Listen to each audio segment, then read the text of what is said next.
Hello, Jolene. Hello, Nicole. Oh my gosh, I am so excited to talk to you today because you have had a very big weekend. Our oldest daughter got engaged to the love of her life. That's amazing. It's so funny, too, because he's, doesn't like attention, doesn't want to do things in front of a crowd, which is completely different from Callie. Mm-hmm. So opposites attract. And so his idea of proposing in this day of age of proposals that are, outrageous was really very sweet and intimate. And he just wanted his family and our family. And he didn't want friends. He didn't want anyone else. He just wanted it us. So it was so cute. It was so good. That's so good. That's so good. So we are going to not talk about politics today, even though this is pretty political, as everything seems to be these days. It came to our attention really from the moment we decided that we wanted to do this project together, this idea of cancel culture.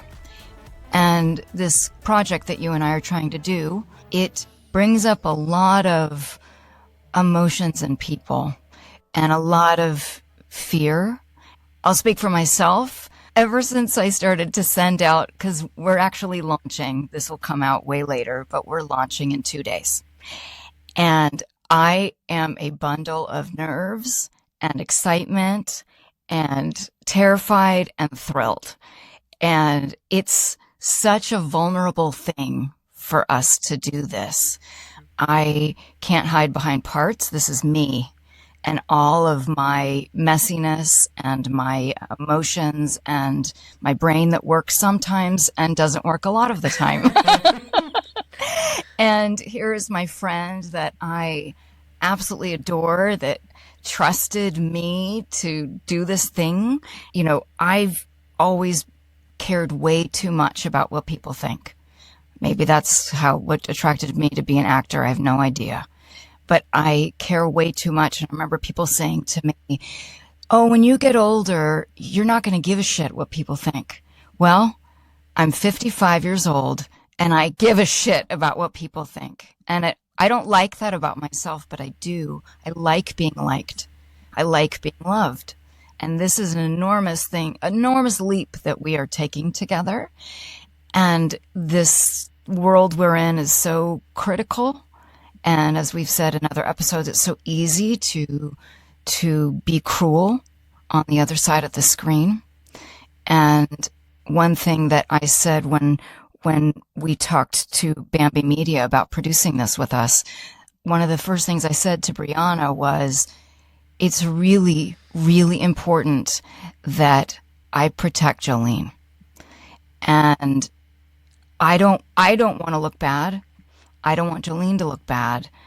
I don't want to be clickbait. I want to be a salve or a guide or a hug, which sounds corny, but that's I think what we're trying to figure out together. I love what you're saying, because I think that you and I are so, and we're not naive, but no. I think that we are so optimistic that we looked at this project as, oh my gosh, who wouldn't want to, get better or find a way to make things better or to, explore something that's not already out there. And you and I just went, straight forward, here we go. And it wasn't until I talked to someone within our team who said, no, wait a second. What if someone doesn't agree with your political views and that affects our company and uses the power of, their wallet that it affects us? My answer back to her was, I don't think I'm saying anything that is derogatory. I think everything that you and I are trying to do here is a positive thing. I mean, if we were coming on here and saying, this is my stance and this is what I believe and I'm right and you're wrong, then yeah, I can understand what that's going to be offensive. I think the last thing that you and I want to do is be offensive to anyone. So it's interesting to start looking at this from somebody else's perspective who is, giving us some, what their knee-jerk reaction is to Sure. this to this project. And this came also on the heels of, I just saw my niece posted on Instagram. She had dates of when she wants to boycott. There's a movement to boycott Target and Walmart and Amazon. Oh, I saw that post too. And so I thought, oh, no. Right. And so I DM'd her and said, I genuinely want to know what the purpose of this is. And she said, it's, because people can make a difference when they buy from a whether it's a store or online or whatever, because she goes, these people are driven by money. And so the only way you can affect them is by your wallet. Although I understand the concept, I went back and I listened to Tabitha Brown's her post where she said, you know what, I hear you. I understand what you're trying to do, but here's the reality of how it affects a business person. Tabitha Brown is a beautiful, smart entrepreneur who has her products in Target. And Ulta, I think. And Ulta, yeah. And she's an actor, and she has a YouTube show for kids. She's just an amazing human. And so she said, if you're boycotting Target because they've decided to drop their DEI initiatives, you're hurting me because my products are in there. And if you don't go in and buy them, then you're damaging me, and they're going to come back to me and say, your products aren't moving, so we're going to have to pull you off the shelf. And so she goes, you're actually doing the opposite. We've done a podcast on DEI, but her point is when you're trying to punish a store, then you're really affecting the entrepreneurs that are trying to get their products in these stores or have these products in their stores. So you're not, again, I understand what your point is, but it's counterintuitive to what you're trying to do. So I have a product. I am the CEO of a company, and we have our product out in the market. Would you tell the people what your product is, please, so that they know, so they can get some delicious, I don't even want to say what it is. You say what it is. It's Dible Dough. It's a cookie dough bar. It's cookie dough you eat like a candy bar. And it's refrigerated, right? It's in your refrigerated section. Well, we have refrigerated and shelf stable, but it's cookie dough. It's made with simple, recognizable ingredients. There's no funky stuff. Same recipes I use to make my own cookies at home. We've now made it into a business. I've had this business for 8 years. So the whole point of this, though, is that when we are a part of this, what I will call cancel culture, I understand that you're trying to make a stance, trying to take a stance on not supporting that product because you don't align with their values. And here's what I'll say to that. Number one, I personally, or my company, because I'm a small business, it's one and the same. I've never given to any political party, Republican or Democrat or Independents or Green or whatever. I've never given to a candidate. I've never supported. I've never given any money to any political platform. And so when people say I don't want to support her or her business because she doesn't align with my values, you're not contributing to any of the things that I give my money to, because I give to the church. So I guess if you don't want to give to my church, then that's okay. I want to give you some grace. I think that it's unfortunate that we're put in this position, because I think it's hypocritical to say, I understand why people are trying to protest. I think people are so overcome and feel like they have no control, and that they want to do something, right? And protests are theater. It's performative, and it's a hope that someone's listening. But if we really were all real with ourselves about what's going on, you'd probably only be able to own one shirt, read one book, have maybe an aspirin. It's all complicated. And so I guess for me, the reason I even bring this up is because, let me ask you these questions. Do you feel defensive about this situation? Oh, I'm scared to death, Because like I said, I feel like you and I started this project coming from a really, a genuinely, true space. We didn't think of anything bad would come from it. We thought that was only good. And so to think that I've worked, for 10 years on a company and somebody could say, oh, now she's coming out as a conservative, I will never buy that product again. Yeah, scares me to death. Yeah. So what I would say to that person is please try to separate, I guess, the message from the messenger.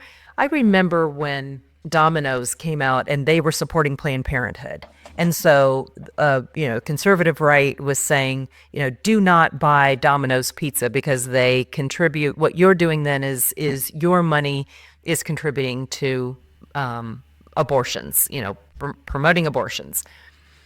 And then you kind of get to the point of, like you just said, I was poor and I was in college and I loved Domino's. I mean, I could get a pizza for $7.99. And so it's almost like, are you really doing anything to affect change at that point? But also, Jolene, I guess everyone obviously has a prerogative to, someone might say, you know what, I don't want that Dibble Dough. I mean, everyone has their choice. My hope for this podcast and for you is that when I had this idea and called you up, I thought, I love Jolene so much, and she's one of my favorite people, and I can't imagine that you wouldn't fall in love with her. Period. Oh, that is so sweet. And so I just thought, I want to introduce the world to my friend. That is so sweet. What a good way of looking at it. But I mean it. I would hope that we've got enough respect for each other that even if I met someone whose values did not align with mine, I mean, but I love you so much because you are such a loving person and a wonderful person, and I know where your heart is, and I know where your values lie in a place where how you were raised and what your life has brought to you. And so I would hope that there's enough respect for each other in this world, and by each other I mean for all of us, that just because you didn't agree with somebody's political values, that you still could appreciate something about them, that you appreciated that you're a hard worker, or that you came from a bad background, or, whatever it is, that we respect people in spite of their political views. Well, that's or the thing. Because of their political views. And we've talked about it before, that it's okay to have different views, isn't it? Yeah. And I feel like we have, in the last couple of years, you miss out on lots of cool people, on lots of friendships that you've decided you can't try to figure out what makes them tick. You've opened my eyes to a ton of different things that I didn't think about before. I think I have with you as well. I didn't even totally know what cancel culture was. I'm on social media, sort of. But, I just sort of don't engage in that way. And this was a project that is so exposing. It's so here we are, you guys.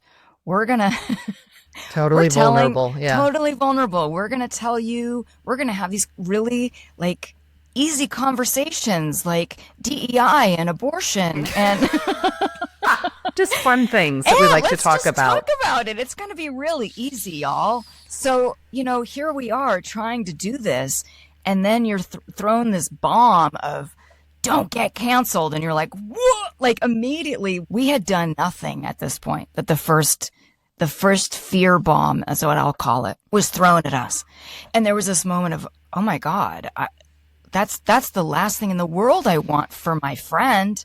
Okay. But then I feel too, why we're doing this is because people are so afraid to talk about anything. My niece Tessa was telling me, she's a senior in high school, that people are afraid to raise their hands in class because they don't want to be canceled. Now you're in school Can you imagine? No, Like when I you're in can't. I school, mean, and isn't that the place the that you should point be able that you're supposed to to? think, like have discussions and figure it out and Right. debate and make mistakes, but we're not allowed to. We're so afraid. Then what? So when we've talked about it, like I don't want to be in a position with you nor to convince you to do this project, right? I totally understand that it's terrifying and I don't want this to impact you negatively at all.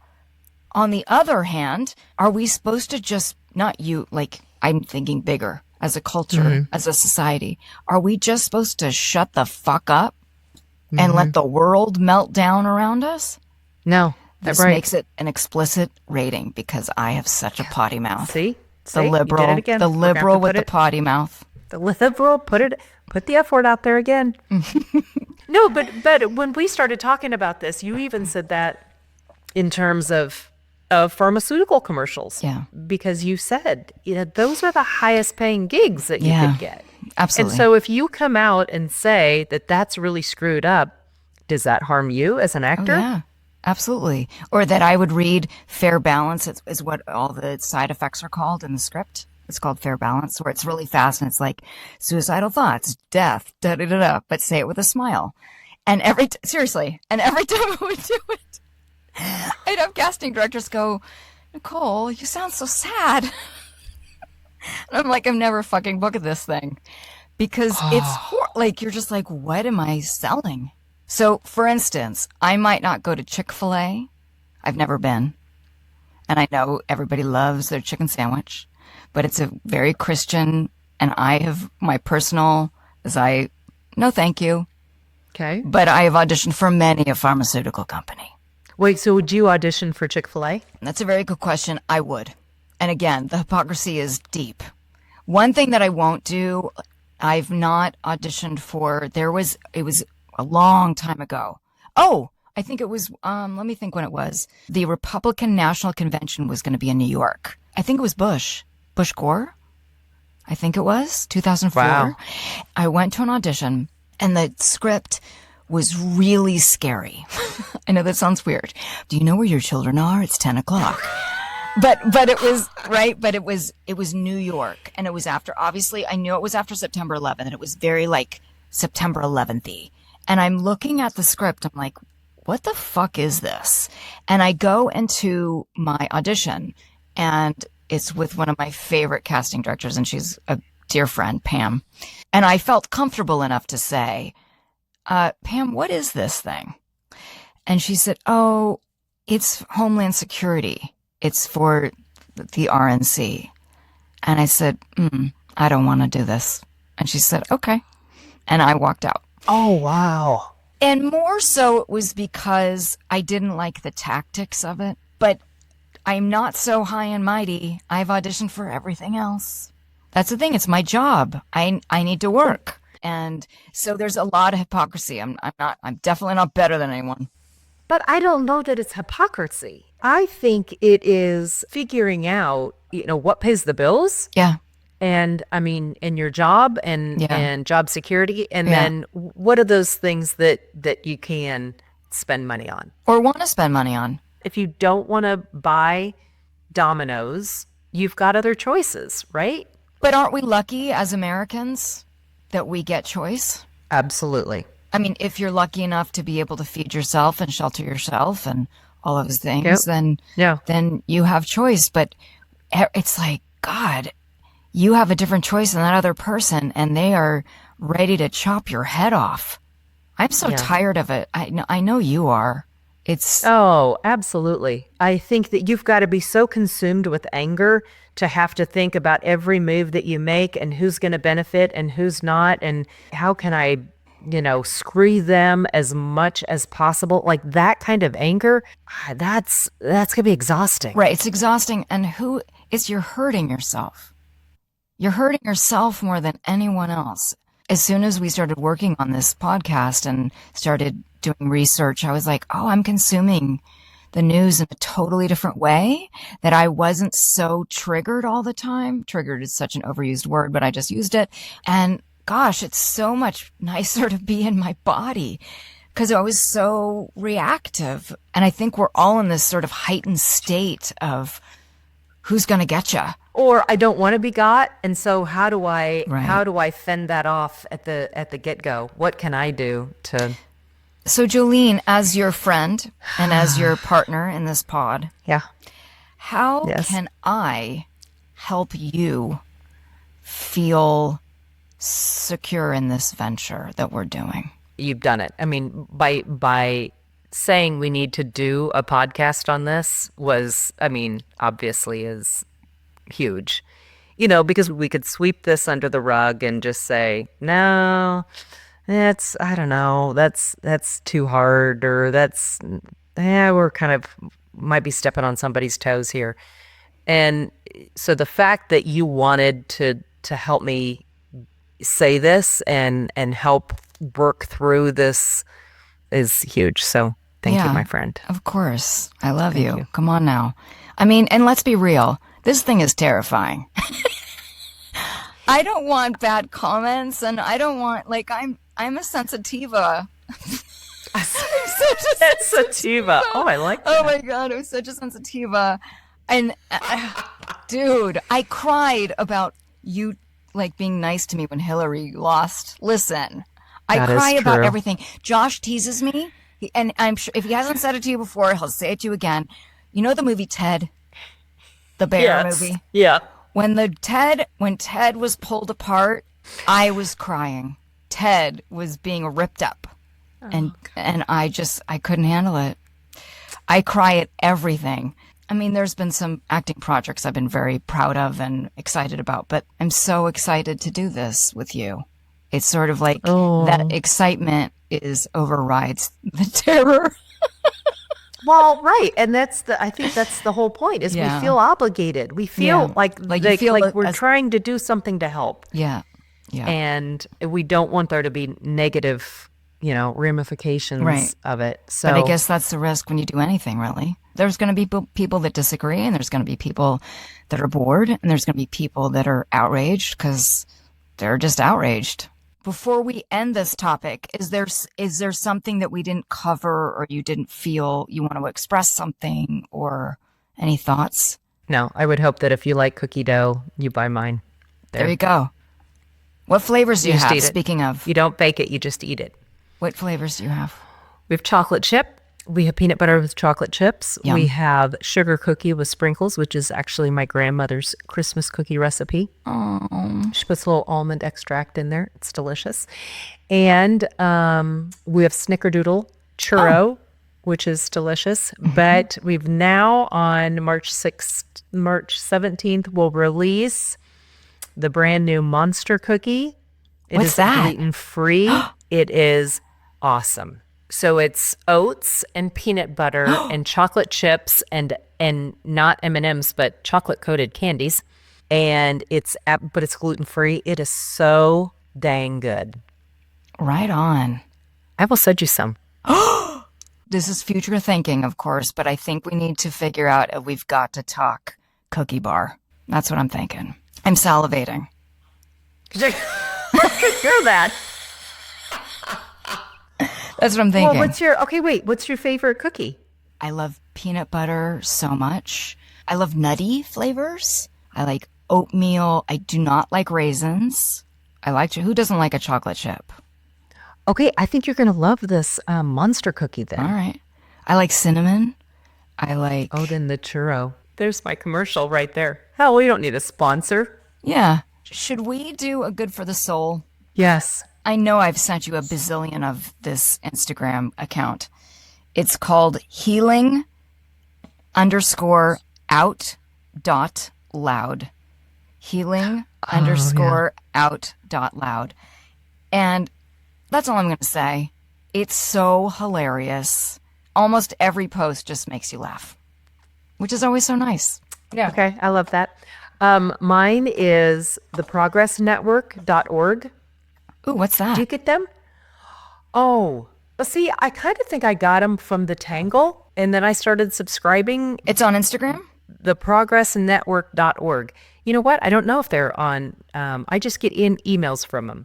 It's on Instagram, the Progress Network. But so they have a thing every week of what could go right. And so it's like, it's happy news. It's good news. It's things that have gone right. Take a break from doom scrolling. We share tech, science, health, environment, and social progress.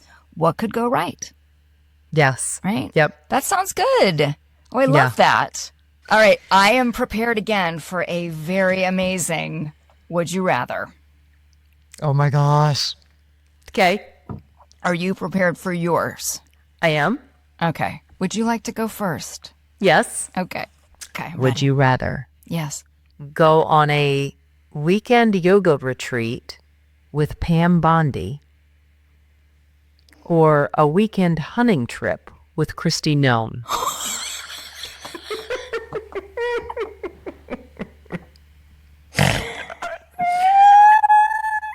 Oh my God.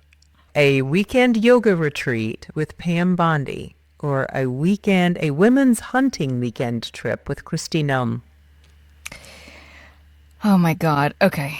Here's the thing. I've been doing yoga for a bazillion years. It has its place, but I don't like going on yoga retreats. So, okay. All right.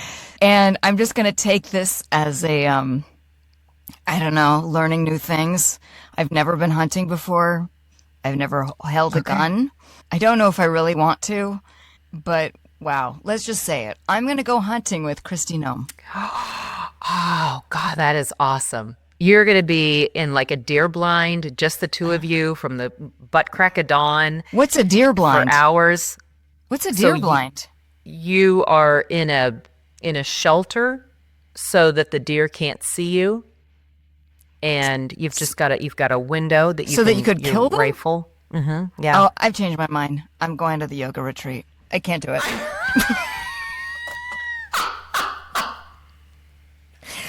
Okay, I thought I could be open-minded. I can't. Nope. Oh, God. Nope. Okay. All right. Okay. You ready? Yep. Seems to be a common theme today. Oh, okay. Okay. I have my trusty whiteboard. Would you rather have Christy Nome be your dog sitter or RFK Jr. be your healthcare proxy? Oh, God. No, Christy Nome. She might kill your dog. She's not going to kill a pet dog. Okay. That whole thing was blown out of proportion. I can't justify it other than to say that you'd hang out with her for the dog. I mean, I feel like she would take care of my dog and my pet, my sweet Rover. God bless his soul. I mean, as soon as I came up with this, I was like, wait, Rover's dead and I'm doing a dog sitting. Would you rather? Yeah. Dude. Right? Not nice. And I would rather pick Christy Nome to babysit Rover. Your dead dog? Well, if he was alive. It would be no contest if he was dead. It would be fine. She just sits with his ashes. We've got his ashes. I mean. Oh, Rover. Oh, sweet Rover. He was the best. Yeah. Although, I mean, RFK may be my proxy. Okay. I mean, he'd do its best for me. All right. It didn't get the reaction I was hoping for, but I'm going to have to work on that. I think I'm going to have to come up with some of my dumb ones. Those were good. Okay. Josh helped you with that, didn't he? Of course. Of course he did. Because he was like, oh, I have all these political ones. Are you trying not to be so political? I'm like, yeah, but so what? Those are good. There you go. There you go. Good. All right, my darling friend. Goodbye, my friend. Thank you so much for doing this with me. Yes, thank you. And thank you all for listening and keeping going on this road with us. And listen and subscribe and follow wherever you get your podcasts. Thank you. I'll see you later. Bye-bye. Bye-bye.